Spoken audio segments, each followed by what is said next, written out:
Hey, Shalom, Akim, Shalom, Shalom, giving all praises, glory and honor to Yahweh, Ba'ashim Yahweh Shai, Ba'ashim Rakah Kodash, double honors to the apostles and the elders, great millstone, teachers of truth, and salutations to the sincere Akim and Akwatim, and listen.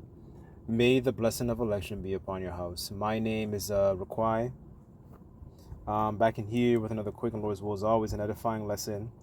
And for today's lesson, I kind of wanted to share a testimony that I experienced over the past, I guess you can say a couple years, with a family member who eventually, at first they scoffed, at the message of knowing who we are, heritage, so on and so forth. And eventually they went through their own trials and tribulations, and they began to actually believe the things that I said, coupled with other things as well. The Lord, making moves upon the planet Earth and certain prophecies, taking place, that's stirring up of that third woe going on, so to speak. You know what I'm saying? Seeing all these things, coupled with conduct, as Paul said,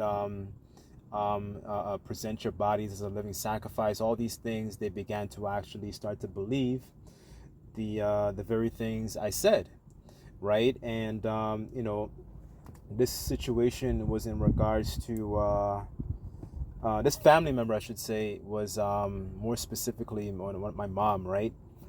And brothers can even relate, because when you first come into the understanding of knowing who you are, you have a lot of opposition. You're crazy, you're psychotic, you're looking for a place to belong in, you're in a cult, right? And well, first let me say this: the word cult really goes into culture. That's where you get things that are properly cultivated. You understand? A plant that is well cultivated has the certain dead leaves trimmed off, right? Because pursuant to Jeremiah, the 2nd chapter, we're supposed to be a noble vine, right? So back to the opposition part, that was some of the things that I faced in the beginning. But as through process and time and their own tribulations, coupled with prophecies, and coupled with conduct, they eventually began to believe the things that I said, right? So I guess I'll start off here in Peter's, and I sincerely hope that this lesson, truly is edifying. I just wrote down a couple things that, pretty much came to my mind, because in the beginning, that's even though it may not be apparent, you face a lot of opposition because people don't, especially our people, their foreheads are very, very adamant. It's very, very, they're very stubborn, right? This is First Peter's chapter 2, verse 19. I'll read it in the Amplified. And it says here, "For this finds favor if a person endures the sorrow of suffering unjustly because of an awareness of the will of the Most High, Yahweh Ba'ashim Yahweh Shai. After all, what kind of credit is there if, when you do wrong and are punished for it, you endure it patiently? But if you do what is right and patiently bear undeserved suffering, this finds favor with the Most High," right? So, that is part, of, I guess you can say, like a rite of passage, if you know what I'm saying, right? And it's really to be able to endure it, because it really and truly, it doesn't feel good, especially if it's people that you strongly care about, you know what I'm saying, right? But at the same time, it's just, it's an example of suffering the right way as opposed to suffering the wrong way. You're not suffering, as an evildoer. You're not suffering as, for example, an adulterer. You're not suffering as somebody, what's it called, like a thief. You're suffering as somebody who's upright. As Peter says, he says a Christian, but we know, when you know the scriptures, the Israelites were first called Christians, I believe, in Antioch, if I'm not mistaken, right? But the point is, you suffer in the right way, right? So that was one of the things that, you know, I personally experienced. And then I remember the next day after, she couldn't even look at me. She couldn't even like have a conversation with me, eye to eye, right? She had her whole back turned. It was a whole an emotional mess. And I remember the next day, she needed a drive to go somewhere. So, I didn't, it's not like I didn't say no. I did it, because ultimately trickling into my next point, it was sacrifice, right? Understanding that the Lord puts us in situations to exemplify fruits of the Spirit. So, and that's a common thing that you might find with people who, claim to know the Bible, so to speak. They tend to look good on the outside and speak very well, but when you look inside, it's like dead men's bones, right? So, you know, if you are in a particular situation, the best thing is to a situation like this, the best thing, at the moment is to be able to just endure it, because you never know. You never know, because these people also, whether it might be family members, maybe it might be, siblings, friends, or whoever, your conduct is still, very much important too, right? And I want to get something. As a matter of fact, let me get Titus first. Because I could have easily, been like, you know what, I'm not going to do this, F you, disregarded her, her issue or whatever it is, right? This is Titus chapter 1.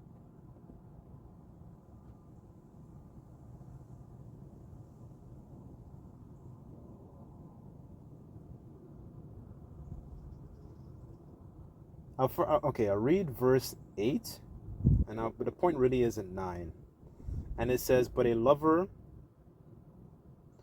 I'll start at verse 7, but this really kind of goes into like the behaviors of a bishop, right? Like an overseer, but it still can apply, right? The point really is in 9. So it says, for a bishop must be blameless as a steward of the Most High, not self-willed, not soon angry, not given to wine, no striker, no filthy lucre, but a lover of hospitality, a lover of good men, sober, just, holy, temperate, holding fast the faithful word, as he hath been taught, that he may be able by sound doctrine both to exhort and convince the gainsayers, right? So, it's really about walking also in a particular way where you're basically blameless. You're not out here strung out on strong drink all the time. You're not trying to flip over tables at work. You're not trying to be a lion in your house. You know what I mean?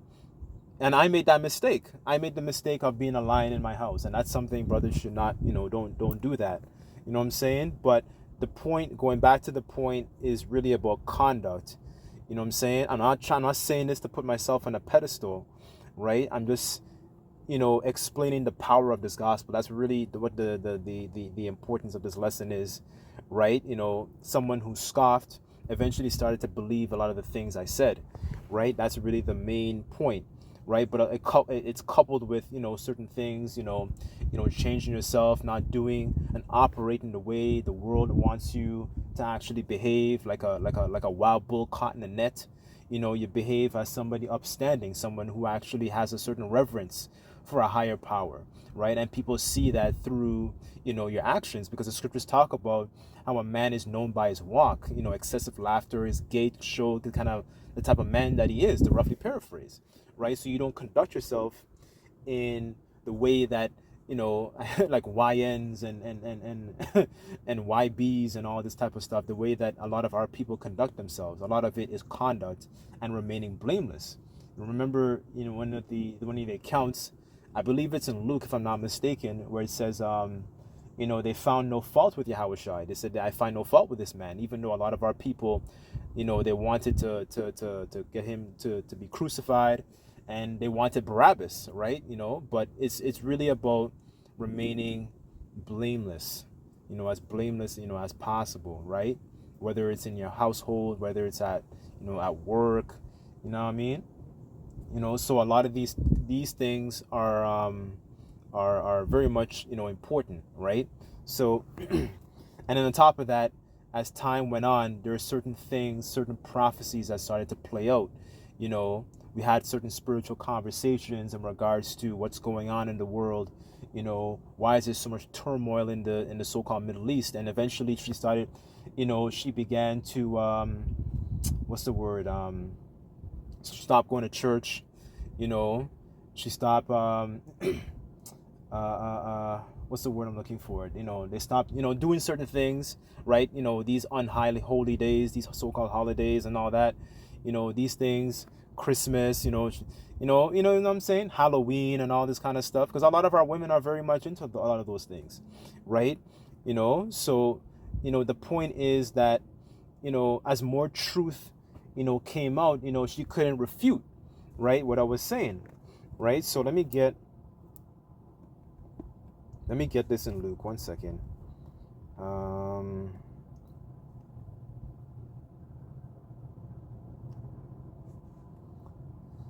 This is Luke 21, verse 15. And it says, "For I will give you," and I'm reading in the Amplified, and Yahushua said, "For I will give you skillful words and wisdom, which none of your opponents will be able to resist or refute." And it says in the KJV, it says, "I will give you a mouth and wisdom, which all of your adversaries shall not be able to gainsay or resist." Right? So, they couldn't. The Spirit of the Lord, is able to confound these people. Just like when Yahushua was young and he was in a temple, he was sitting in the midst of doctors, if I'm not mistaken. They can't. It's the prophecy is kind of like a juggernaut. That, if your brothers know X-Men, it's a juggernaut that, it's not going to stop. It's eventually, our people are going to become face to face with prophecy, and then they shall know. Oh, let me get that.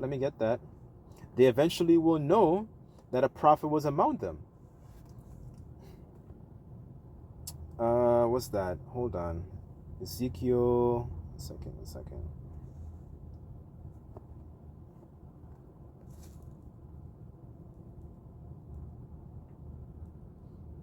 This is Ezekiel 33, verse 32, and it points in the 33rd verse, and it says, "And lo, thou art unto them as a very lovely song of one that hath a pleasant voice and can play well on an instrument." This understanding, the scriptures talk about how wisdom crieth without, she uttereth her voice in the streets, and she, you hear her voice in the chief place of concourse.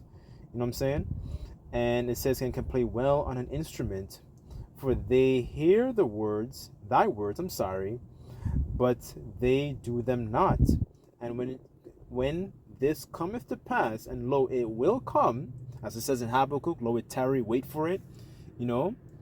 All these things are still going to come to pass.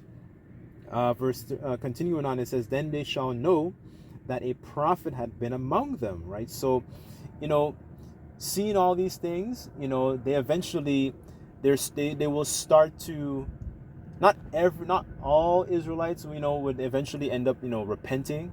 But the point is, these are things that can happen. You know what I'm saying?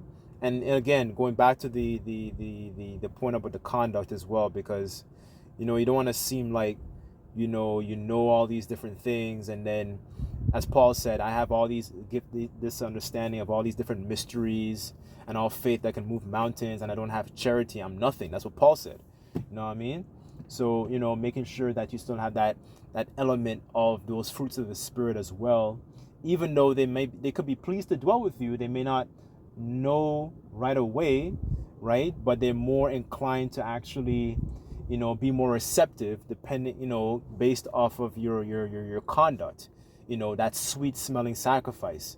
You know what I'm saying? Kind of like how those Israelites in Philippi, they offered up and trying to help out the Apostle Paul by offering up that sweet smelling sacrifice to help out the Apostle Paul, right? In those moments, that's all, it's all, centered around, proper conduct, right? Now, she'd ask me for a Hebrew name one time, I told her the names. You know what I'm saying? So like, you don't. Anyways, the point is that, you know, some of the people that might have scoffed at you in the beginning, eventually a lot of them might come back to you for answers. They might come back to you for help, concern, because the Lord gave his secrets unto the servants, the prophets, right? The Lord didn't, give the Catholic Church any secrets. He didn't give Jay-Z or all these different celebrities any secrets. He gave these secrets to the servants, the prophets, right? So, let me go to Romans.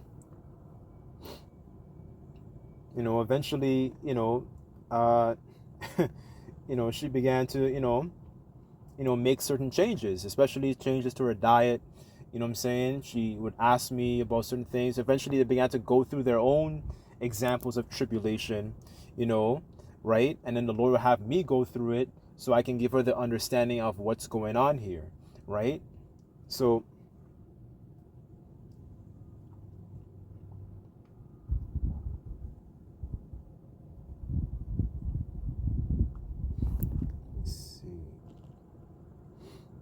a lot of times that a lot of these churches, they would put heavy burdens upon our people, right? Give us your money and all that. Going back again to the conduct as well. When she went through her own, situations, losing family, seeing how wicked a lot of our family members are, right? I was the only one, and again, I'm not saying this to boast, I was the only one there to be able to give her that understanding. You know what I'm saying? Spiritually, the scriptures say a spiritual man judgeth all things, but he himself, is judge of no man, right? Let me just, read this, I guess, kind of tying it all back to the conduct too, because our people are very wicked when it comes to, pastors and in the Catholic Church. You know what I'm saying? So let me just read this in Corinthians. This is 2 Corinthians 12 and 14. And it says here, for the third time I am ready to visit you. I will not burden you financially, because I do not want what is yours, not your money or your possessions, but you. For children are not responsible to save up for their parents, but parents for their children. I'm reading in the Amplified. And it says, but I will gladly spend my own resources and be utterly spent for your souls. If I love you greatly, I am to be loved less by you. But be that as it may, I did not burden you with my support. But some say that I was sly and took you by trickery. Did I take advantage of you or make money off you through any of the messengers I sent you? Certainly not. I urged Titus to go, and I sent the brother with him. Titus did not take advantage of you, did he? No. Did we not conduct ourselves in the same spirit and walk in the same steps? Of course, right? So Apostle Paul didn't, he did his best to supply, his own needs, right? He didn't put that heavy financial burden, going back again to the conduct, upon, the Israelites in Corinth. And, through our apostles and elders on down, they don't push that vibration, we don't push that vibration on our people, so going back again to the conduct too, because there's a lot of Israelites that do that same vibe upon, their own people, except they're just teaching part truth, right? But Paul said in Acts, I have not coveted no man's gold or silver, right? So giving our people the understanding for the edification, right? For the edification of the saints, so that's pretty much the point. After all these spiritual conversations I would have with her, eventually, she, every time she would always say thank you. She would always say, I believe what you said. You know what I mean? And not trying to present yourself as you try to offer up a proper sweet smelling sacrifice, even though sometimes, and I'll be honest with myself, there are a lot of times I fell short. You know what I'm saying? There's a lot of times I was a lion in my house, right? So that's pretty much the point. you know um like I said, pretty much the title of the lesson is some scoffers, you know by basically based on the way you conduct yourself, they might be very moved to start to believe what you're saying, right?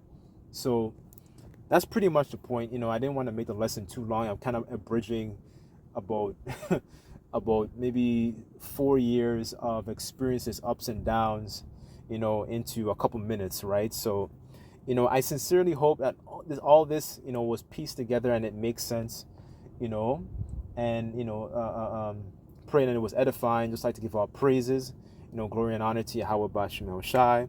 Until next time, I say Shalom.